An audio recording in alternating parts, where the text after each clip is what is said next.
Assalamualaikum, this is Dr. Manur है and today the topic I'm going to discuss is a really important topic और मेरा ख्याल 5 में से 3 लोगों का ये कंसर्न जरूर होता है कि हमारे अंडर आई डार्क सर्कल्स हो रहे हैं। Under eye dark circles basically 3 reasons की वजह से होते हैं। एक ये कि आपके जो है वो एक्सेसिव स्क्रीन टाइम है जो कि कोरोना की वजह से obviously it's very much enhanced, क्योंकि आप हर वक्त लैपटॉप पे काम कर रहे होते हैं, वर्क फ्रॉम होम है, बच्चों ने जो है वो लैपटॉप पे पढ़ना भी होता है, मोबाइल का एक्सेसिव यूज है, तो इनकी वजह से ये बहुत ज्यादा चीजें प्रोवोक भी हो गई हैं। सेकेंड रीजन ये है कि आपका जेनेटिक मेकअप इस तरह का है कि आपके पेरी ऑर्बिटल जो बोन स्ट्रक्चर है वो इस तरह का है कि उसमें डीप आपका थोड़ा सा आई का स्ट्रक्चर है, तो उसकी वजह से जेनेटिकली भी होता है। और थर्डली ये कि कोई अंडरलाइन कॉज है, कोई डिजीज है जिस तरह एनीमिया, थैलेसीमिया या कोई इस तरह का इशू जिससे अंडरलाइन आपका जो बॉडी का पूरा मैकेनिज्म है डिस्टर्ब हो रहा है, उसकी वजह से बहुत ज्यादा ये चीजें प्रोवोक हो जाती है जो आपके अपेरेंटली भी नजर आना शुरू हो जाती है। अच्छा, अंडर आई का इस तरह का प्रॉब्लम है कि व्हेन इट अकर्स तो लोग आपसे पूछना शुरू हुए, तुम बीमार हो, तुम्हें कोई प्रॉब्लम है, तुम्हें कोई परेशानी है, इस तरह की चीजें बहुत ज्यादा लोग आपसे पूछना शुरू हुए थे, विच मेक्स यू वेरी आपको ट्रिगर्ड कर देती है कि यार क्या मतलब, मैं अब everything is fine with me and still people are asking me about this. तो ये है कि जाहिर है it's a very much topic of a concern. तो इसमें बेसिकली हमारे पास 2 किस्म के अंडर आई के स्ट्रक्चर होते हैं। हम थर्ड टाइप को इतना ज्यादा डील नहीं करते जो कि अंडरलाइन इश्यूज की वजह से होती है। वो definitely you need to get treated with for the disease you are having, उसको आप ट्रीटमेंट करवाएं तो फिर उसके बाद कुछ हो सकता है अंडरलाइन कॉज को खत्म करके।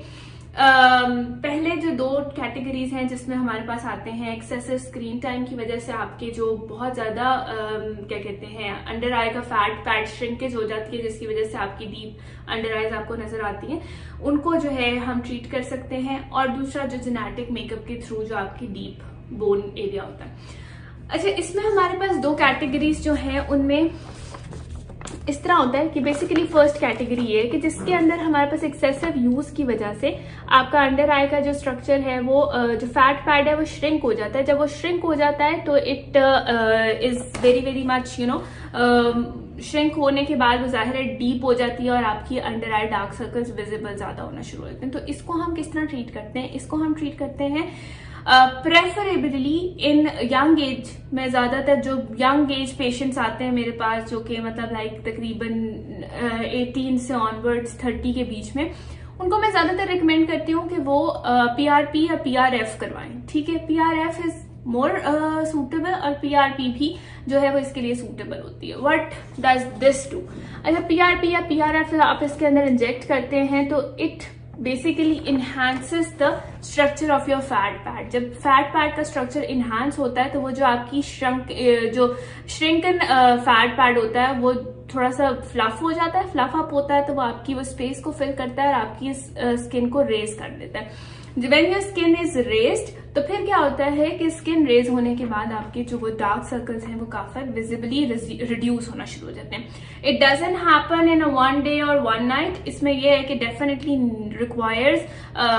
मल्टीपल सेशंस के, आपको 2 से 3 सेशंस जो है वो रिक्वायर्ड होते हैं जिसके अंदर आपका रीजनरेशन ऑफ फैट पैड हो जाती है and your under eye gets rejuvenated और वो दोबारा से जो है वो क्या कहते हैं ठीक हो जाती है। अच्छा, अब इसमें यह है कि बहुत ज्यादा लोग ये भी कंसर्न होते हैं कि ब्लैक आइज, रकून आइज, यानी रकून आइज एक तो ये होता है कि कोई अंडरलाइन डिजीज है। अगर अंडरलाइन डिजीज नहीं है तो फिर ये प्रॉब्लम होता है कि देखें, जिस तरह फॉर एग्जाम्पल एक मैं किसी चीज पे शैडो डालती हूँ, जब हमारी अंडर आई डीप चली जाती है तो वो शैडोड हो जाती है। जब वो शैडोड हो जाती है तो आप देखें जिस तरह ये मेरे हाथ पे मैंने शैडो किया है तो वो डार्क लगने लगी है। तो जब वो शैडो की वजह से डार्क होती है तो इस वजह से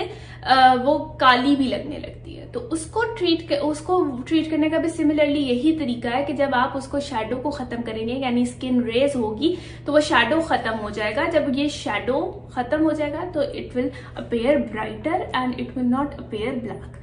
तो जो ब्लैक आइज और जो क्या कहते हैं डीप आइज हैं, उन दोनों का ट्रीटमेंट यही है कि आप PRF या PRP करवाएं। उससे ये है कि रीजनरेशन ऑफ फैट पैड होगी, रेज होगा तो वो ब्लैकनिंग और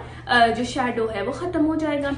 सेकेंडली, वो लोग जिनका जेनेटिकली जो है वो जेनेटिकली उनको अंडर आई का जो है वो डीप है स्ट्रक्चर उनका। तो उस स्ट्रक्चर डीप जब होता है तो उसमें बेसिकली ज्यादा प्रॉब्लम ये होती है कि आपकी ये जो पैरी ऑर्बिटल बोन है ये इसका स्ट्रक्चर थोड़ा सा डीप होता है, जिसकी वजह से ये कि आपको ज्यादा विजिबल होना शुरू हो जाती है आपकी। उसमें हम क्या करते हैं कि इट्स जस्ट लाइक कि एक पिट है वो खाली है, जब वो खाली होगी तो डेफिनेटली दैट विल अपीयर मोर, कि आपको ज्यादा डीप नजर आएगी जब, लेकिन वो फिल हो जाएगी तो वो कम लगेगी। तो उस वाली कंडीशन में हमारे पास ये होता है कि ये वाला जो एरिया होता है ये खाली हो जाता है and then this is empty, तो इसमें वो शैडो ज्यादा अपीयर होता है, इट अपीयर्स ब्लैक।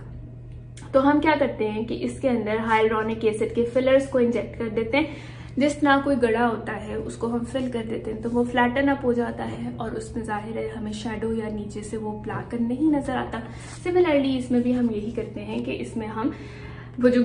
आपका रीजन होता है उसको हाइलुरोनिक एसिड के फिलर से फिल कर देते हैं and then it fills up and then वो रेज हो जाता है and again the problem is solved. तो अच्छा, इसमें भी बहुत सारे लोगों का एक ये कंसर्न होता है। मेरे पास इतनी सारी लड़कियां आती हैं जो शादी से पहले कहती हैं कि डॉक्टर साहब हम सारी चीजें ठीक लगती हैं, हमारी हर चीज कवर अप हो जाती है, लेकिन अंडर आई डार्क सर्कल्स या जो डीप आईज हैं इनकी वजह से ना हमारा मेकअप अच्छा लगेगा ना हमारे कपड़े अच्छे लगेंगे, तो हम इसको किस तरह ट्रीट करें।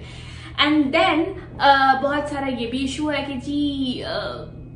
सम ऑर्थोडॉक्स पीपल से कि नहीं जी आपने फिलर और बोटॉक्स तो जो 35 साल से पहले आपने कराना ही नहीं है।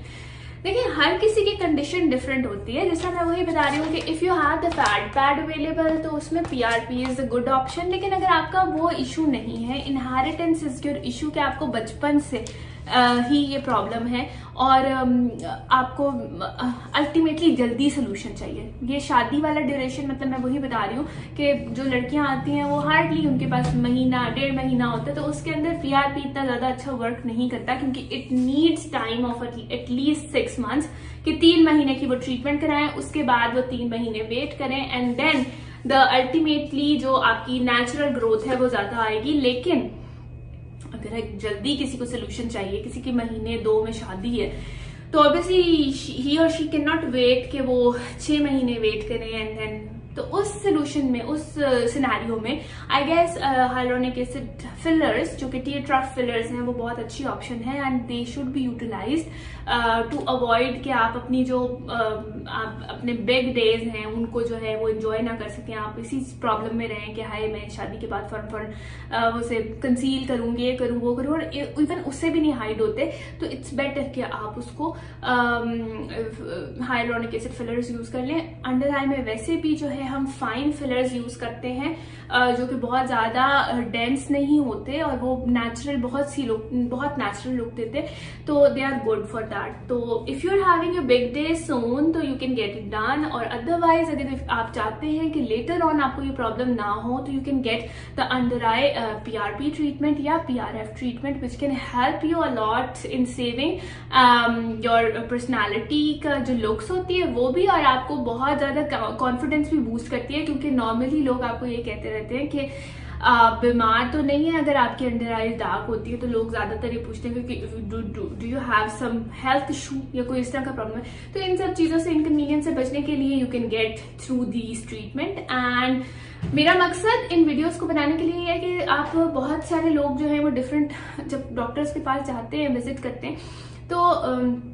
Most of the time they are not explained so well कि उन्हें बताया नहीं जाता कि ये चीज इस तरह होती है और इसका ये मैकेनिज्म है। सो इन ऑर्डर कि आप कहीं से भी कुछ भी ट्रीटमेंट करवाएं तो you should be aware of it कि what is it and what you require, and आपको आपके बारे में पता। Hope this video was informative. आपने किसी भी चीज के बारे में पूछना हो या कोई क्वेरी हो आपके दिमाग में, तो आप जरूर क्वेश्चंस को लीव कर सकते हैं कमेंट्स के अंदर, and I will definitely respond to your questions. Have a nice day. अल्लाह हाफिज़।